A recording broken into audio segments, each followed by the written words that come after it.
प्रिय विद्यार्थियों, राजनीति विज्ञान की कक्षा में आप सभी का स्वागत है। आज के इस वीडियो लेक्चर में हम डिस्कस करेंगे भारतीय राजनीतिक चिंतक पाठ्यक्रम से संबंधित जयप्रकाश नारायण के समाजवाद संबंधी विचार। समाजवादी धारणा के विषय में जयप्रकाश नारायण के क्या विचार हैं, उनका क्या दर्शन है, समाजवाद के विषय में उनका क्या दृष्टिकोण है, समाजवाद पर उनकी क्या राय है।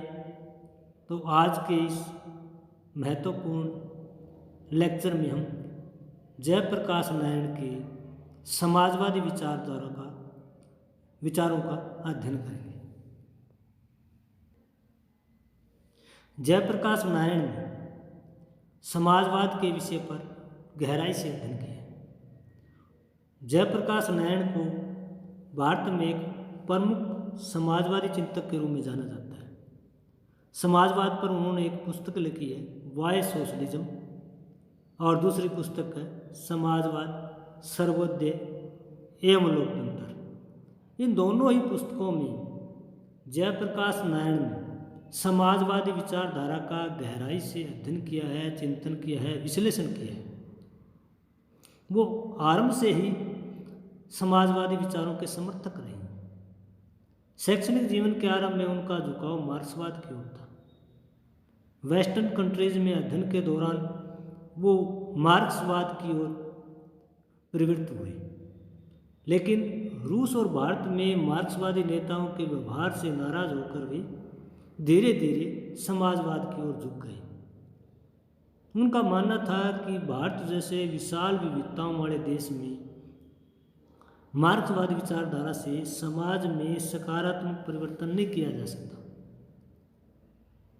भारत और रशिया की सामाजिक आर्थिक परिस्थितियां अलग अलग प्रकार की हैं, इसलिए भारत में भारतीय सामाजिक आर्थिक समस्याओं का समाधान साम्यवाद की बजाय समाजवाद के द्वारा ही किया जा सकता है। उनका मानना था कि समाजवाद के द्वारा ही देश में प्रत्येक व्यक्ति का विकास हो सकता है, इसलिए उन्होंने समाजवादी धारणा पर बल दिया। जयप्रकाश नारायण ने अपनी दोनों पुस्तकों में समाजवाद की गहरी व्याख्या की। उनका मानना था कि समाजवादी प्रणाली में व्यक्तिगत स्वामित्व ही आर्थिक विषमता का मूल कारण है।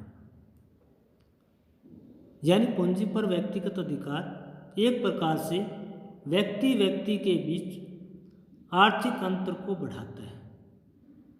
गरीब व्यक्ति से और ज़्यादा गरीब होता है, अमीर व्यक्ति और ज़्यादा अमीर हो जाता है।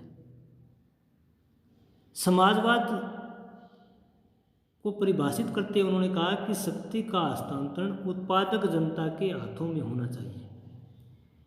यानी राजनीतिक शक्ति उन लोगों के हाथों में होनी चाहिए जो देश के लिए हर प्रकार से उत्पादन का कार्य कर रहे हैं।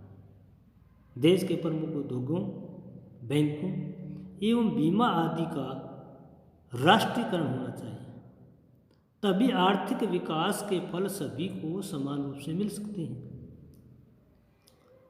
जयप्रकाश ने कहा कि विदेश व्यापार पर राज्य का एकाधिकार होना चाहिए, किसी व्यक्ति विशेष का एकाधिकार नहीं होना चाहिए, पूंजीपति उद्योगपति का एकाधिकार नहीं होना चाहिए, तभी आर्थिक संसाधनों का समान बंटवारा हो सकता है।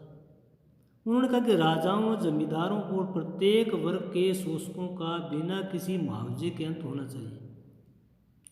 जो देश में निर्धन वर्ग का शोषण करते हैं, ऐसी व्यवस्था का अंत होना चाहिए। सरकार द्वारा सहकारी एवं सामूहिक खेती को प्रोत्साहित किया जाना चाहिए।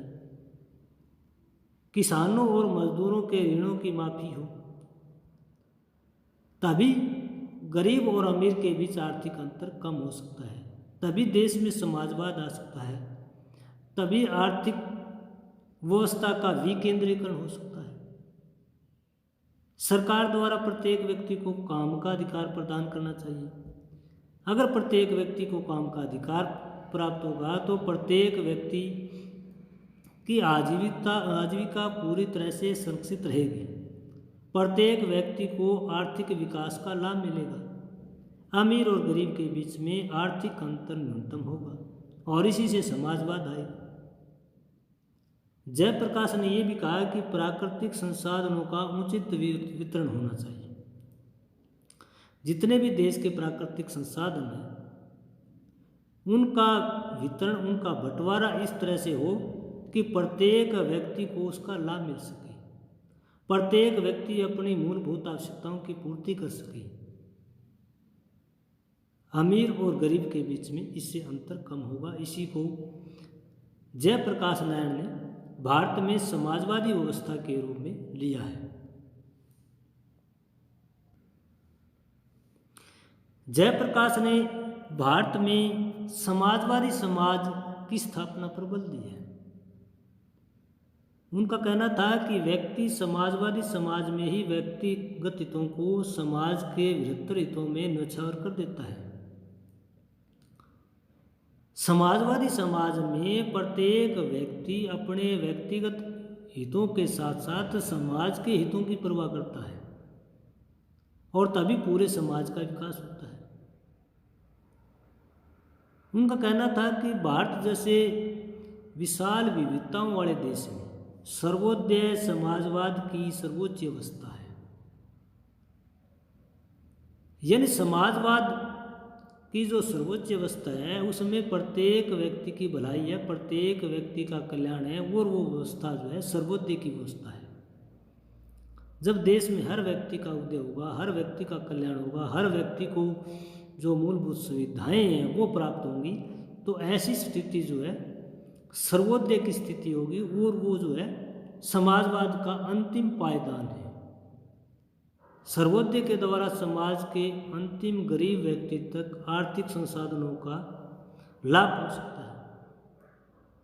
सर्वोदय में प्रत्येक व्यक्ति सुख का अनुभव करता है, यानी कोई व्यक्ति पीड़ित नहीं होता, कोई व्यक्ति दुखी नहीं होता, कोई व्यक्ति गरीबी निर्धनता का शिकार नहीं होता, क्योंकि सर्वोदय का मतलब है सबका उदय, सबका भला, सबके कल्याण के लिए कार्य करना। जयप्रकाश नारायण ने मार्क्स के वर्गीकरण का तो समर्थन किया है। समाज में दो प्रकार के वर्ग हैं, शोषक और शोषित, लेकिन उन्होंने कहा कि भारत में जो परिस्थिति हैं वो अलग प्रकार की। उनका कहना है कि भारत में कुछ जातियां संगठित हैं और कुछ जातियां आर्थिक दृष्टि से पिछड़ी हुई हैं। एक प्रकार से कार्ल मार्क्स की विचारधारा को जो वर्ग पर आधारित है उसको जयप्रकाश नारायण ने जातियों के रूप में विभाजित किया गया है कि जो जातियां संगठित हैं वो आर्थिक रूप से सक्षम है, जो जातियां संगठित नहीं हैं वो आर्थिक रूप से पिछड़ी हुई हैं।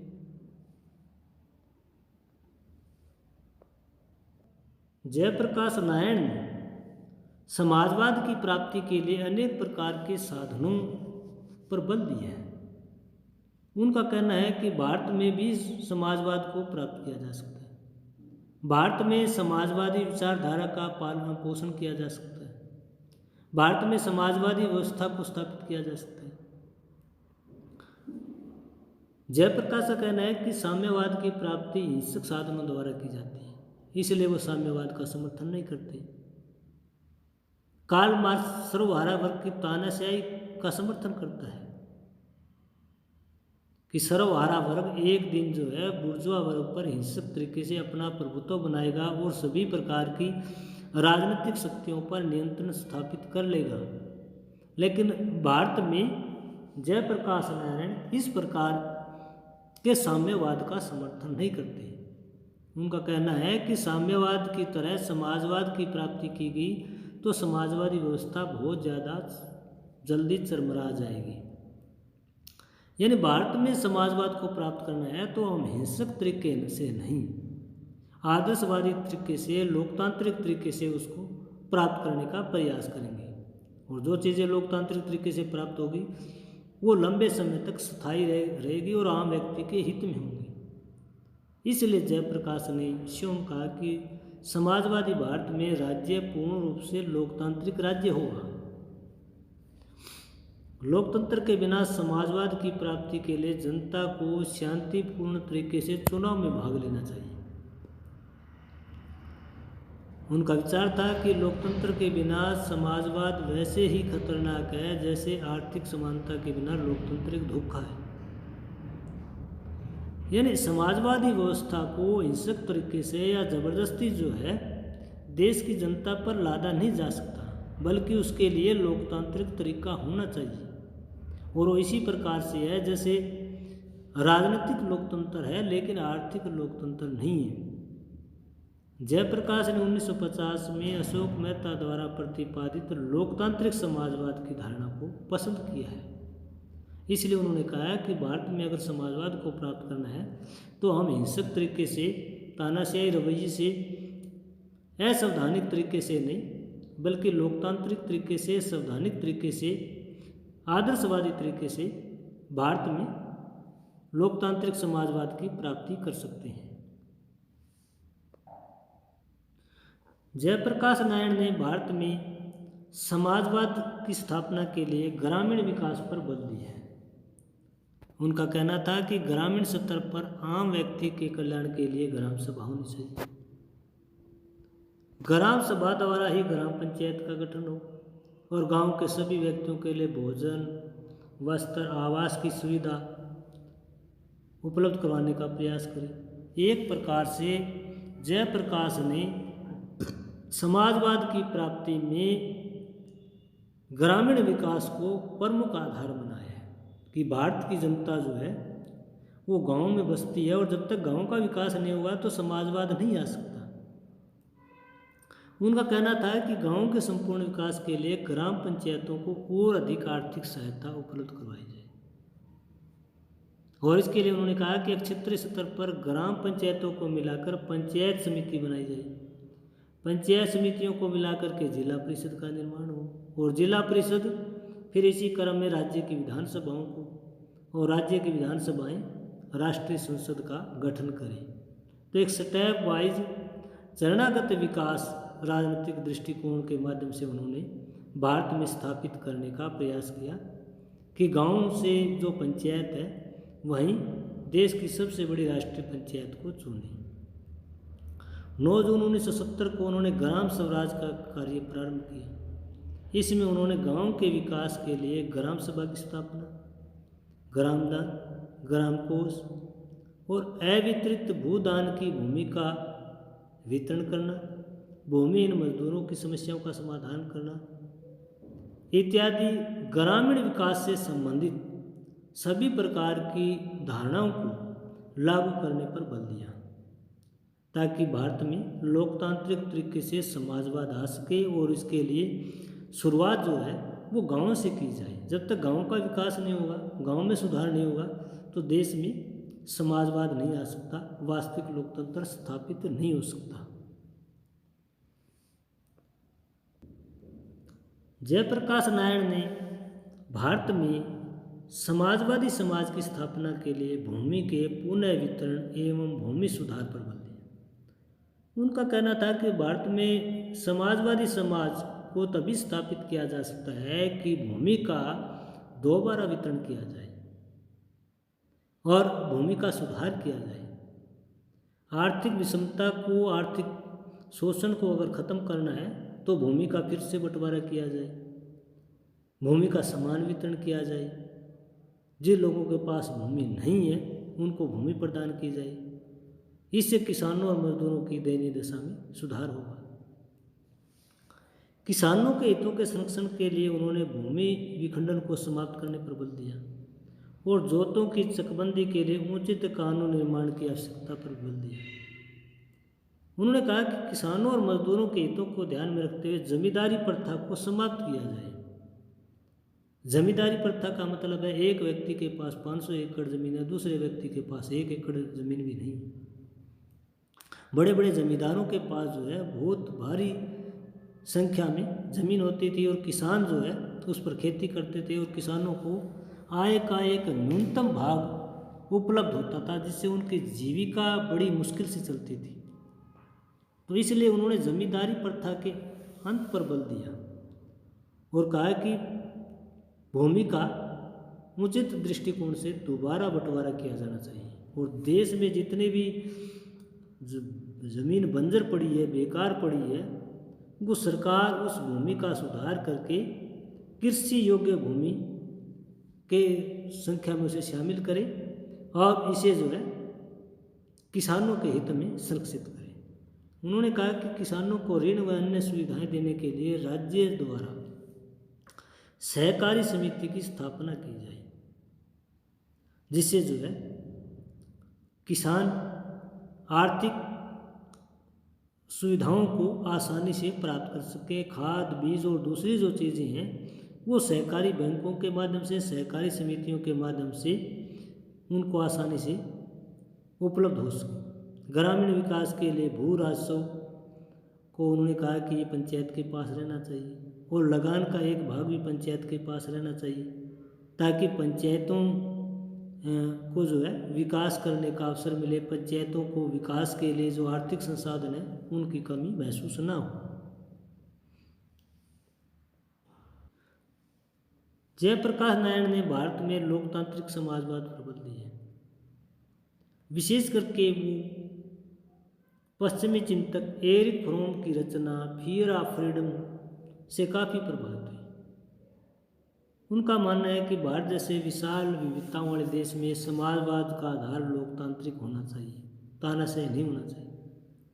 नासिक अधिवेशन में उन्होंने लोकतांत्रिक समाजवाद के विषय में कहा कि कोई मनुष्य जन्म से अच्छा नहीं होता, वह प्रशिक्षण से अच्छा बनता है।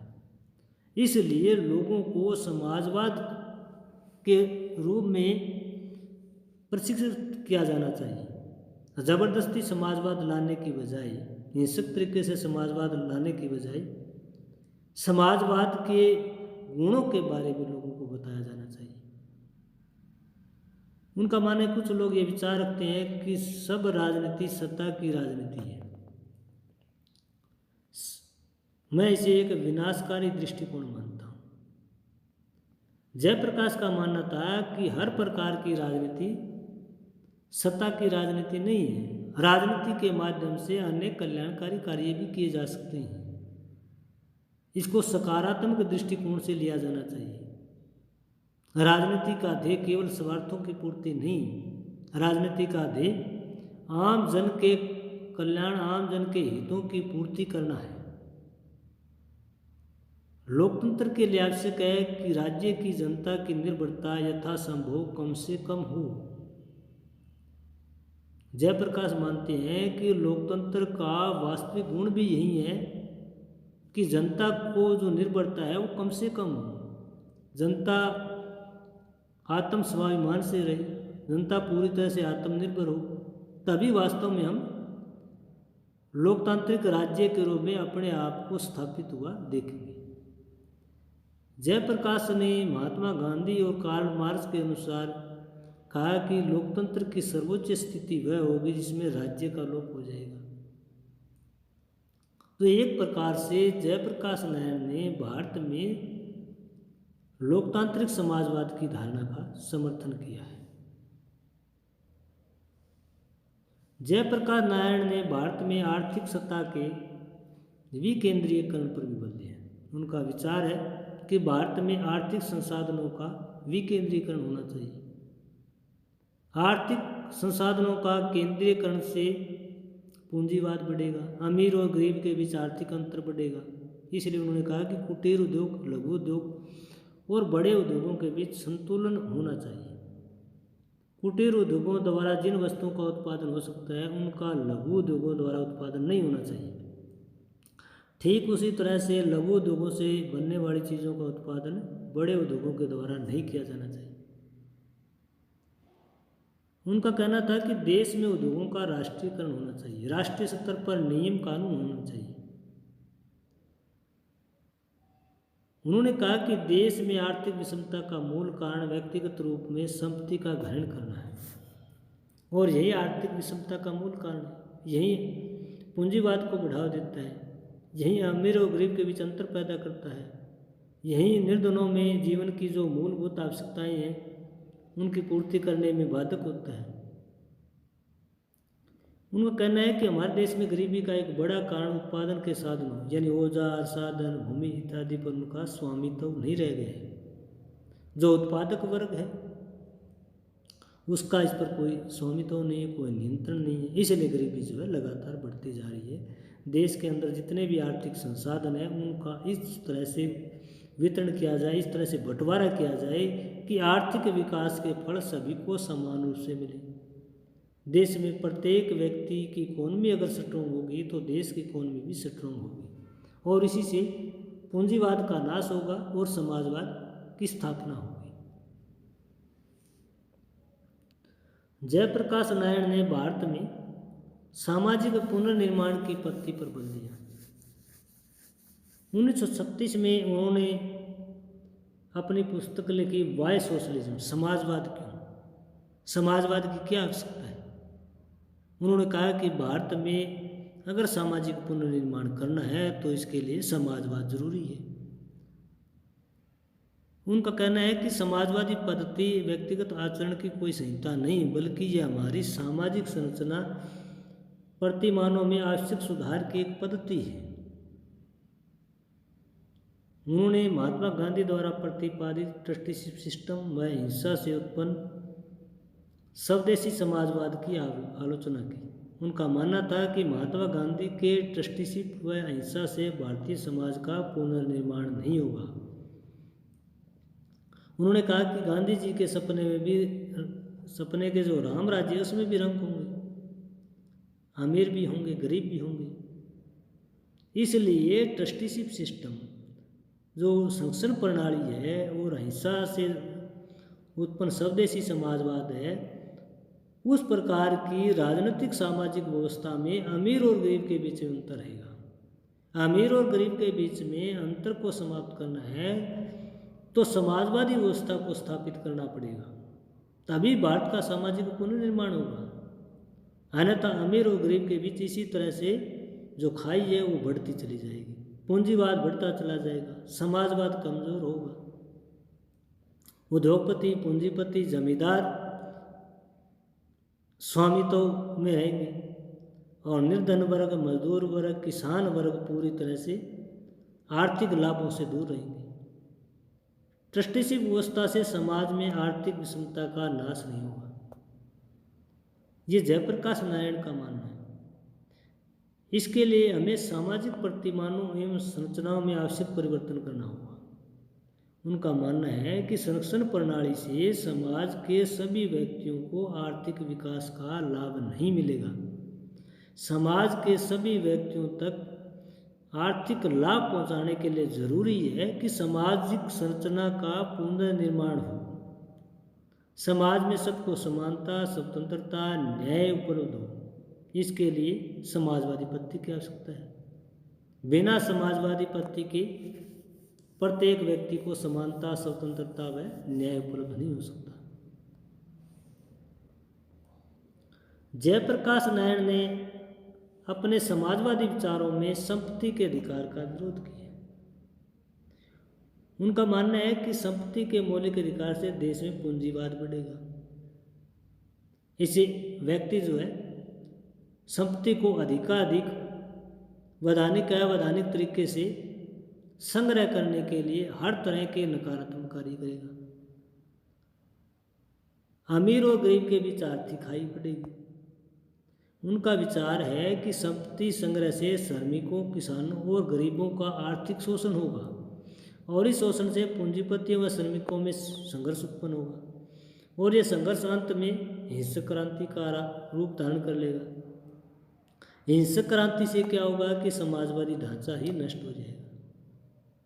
उनका मानना है कि संपत्ति के अधिकार से जो पूंजीपति है, उद्योगपति है, बड़े जमींदार है, वो आर्थिक लाभ में रहेंगे और किसान, श्रमिक, गरीब है, इनका निरंतर आर्थिक शोषण बढ़ता रहेगा। उन्होंने कहा कि पूंजी का पूरी तरह से विकेंद्रीकरण होना चाहिए। पूंजी का पूरी तरह से इस प्रकार से बंटवारा हो, इस प्रकार से वितरण हो कि प्रत्येक व्यक्ति को उसके लाभ का हिस्सा मिले, तभी आर्थिक विकास के लाभ आम व्यक्ति तक पहुंच सकते हैं। उन्होंने कहा कि संपत्ति के अधिकार को अगर मौलिक अधिकार बनाया गया तो व्यक्ति द्वारा व्यक्ति का अनैतिक शोषण होगा, समाज के बीच गहराई बढ़ेगी, समाज के बीच सामाजिक सत्रीकरण उत्पन्न होगा, आर्थिक आधार पर समाज में वैमनस्य फैलेगा। इसलिए उन्होंने संपत्ति को मौलिक अधिकार बनाने पर विरोध किया। जयप्रकाश नारायण ने समाजवाद के लिए सर्वोदय पर बल दिया। वे बिहार में आचार्य विनोबा भावे द्वारा चलाए जा रहे सर्वोदय आंदोलन से काफ़ी प्रभावित हुए और सर्वोदय आंदोलन में भाग लेकर के उन्होंने आम जनता को समय समय पर जागरूक किया। उन्होंने कहा कि सर्वोदय में सभी व्यक्तियों का उदय कल्याण होता है, न कि अधिकतम व्यक्तियों का। उनका विचार था कि सर्वोदय की धारणा समाज में समानता, सहयोग, बंधुत्व व निडरता की भावना पैदा करती है। उनका विचार था कि मनुष्य की आर्थिक, राजनीतिक, सामाजिक समस्याओं का समाधान सर्वोदय में निहित है। क्यों है? क्योंकि सर्वोदय का अर्थ ही सबका उदय, सबका कल्याण है। जब सबका कल्याण होगा तो आर्थिक, सामाजिक, राजनीतिक कोई समस्या रहेगी ही नहीं। जब सब व्यक्ति सुखी होंगे, सब व्यक्ति समृद्ध होंगे, सब व्यक्ति आत्मनिर्भर होंगे तो कोई सामाजिक, आर्थिक, राजनीतिक समस्या जो है वो उभर करके सामने नहीं आएगी। इसलिए जयप्रकाश नारायण का मानना था कि सर्वोदय समाज में लोगों के विचारों की अभिव्यक्ति की जो स्वतंत्रता है वो प्राप्त होती है। सर्वोदय समाज में राज्य की तानाशाही समाप्त होगी, क्योंकि राज्य जो है किसी व्यक्ति विशेष के लिए, समुदाय विशेष के कल्याण के कार्य नहीं करेगा। राज्य प्रत्येक व्यक्ति के कल्याण के लिए कार्य करेगा। राज्य प्रत्येक व्यक्ति की इच्छा का प्रतिनिधित्व करेगा। राज्य की दृष्टि में सभी नागरिक समान होंगे। इसलिए समाजवाद की प्राप्ति के लिए जयप्रकाश नारायण सर्वोदय पर बल देते हैं। जयप्रकाश नारायण ने दल विहीन लोकतंत्र का भी समर्थन किया। उनका मानना था कि दलीय प्रणाली वास्तव में लोकतांत्रिक समाजवाद के लिए चुनौती है। दलीय लोकतंत्र दलीय तानाशाही को बढ़ावा देता है। प्राय सभी राजनीतिक दल आर्थिक संगठनों के दबाव में कार्य करते हैं। जनता की सरकार वास्तव में दल की सरकार बन जाती है। राजनीतिक दल चुने जाने पर आम जनता का प्रतिनिधित्व करते हैं, लेकिन वो एक प्रकार से आर्थिक संगठनों के प्रतिनिधि के तौर पर कार्य करते हैं। इसलिए आम जनता का कल्याण नहीं हो पाता, बल्कि आर्थिक संगठनों का कल्याण हो पाता है, राजनीतिक दलों का कल्याण हो पाता है। हेमन राय की तरह उनका विचार है कि चुनाव में योग्य एवं बुद्धिमान व्यक्ति को कोई लाभ नहीं पहुँचता, क्योंकि एक व्यवस्था से बदल करके दूसरी व्यवस्था आ जाती है। एक राजनीतिक दल सत्ता में होता है तो दूसरा विपक्ष में आ जाता है। जब विपक्ष वाला सत्ता में होता है तो सत्ता वाला विपक्ष में चला जाता है। फायदा और नुकसान जो है वो राजनीतिक दलों को हो रहा है, न कि आम जनता। उनका विचार था कि राजनीतिक दल मतदाताओं के धर्म, जाति, भाषा के नाम पर भ्रमित करते हैं और उनके बीच वैमनस्य व घृणा का भाव पैदा करते हैं। जयप्रकाश का विचार है कि संसद व विधानसभा में विभिन्न राजनीतिक दलों के लिए नहीं बल्कि जनता के उम्मीदवार होने चाहिए।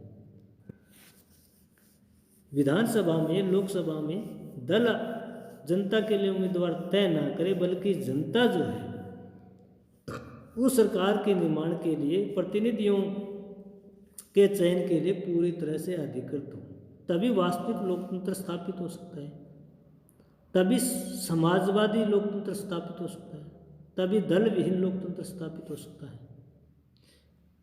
इसलिए जयप्रकाश नारायण ने भारत में एमएन रॉय की तरह दल विहीन लोकतंत्र का समर्थन किया है।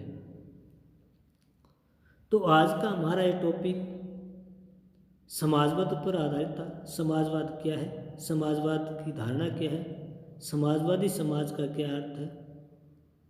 जयप्रकाश नारायण ने भारत में समाजवादी समाज की स्थापना के लिए क्या क्या दृष्टिकोण अपनाए हैं, क्या विचार दिए हैं, कौन से तरीके बताए हैं, किस तरह से भारत में समाजवाद को स्थापित किया जा सकता है।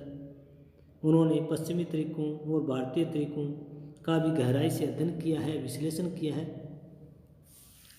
तो आज का ये लेक्चर जो है आपको कैसा लगा कमेंट करके ज़रूर बताइए।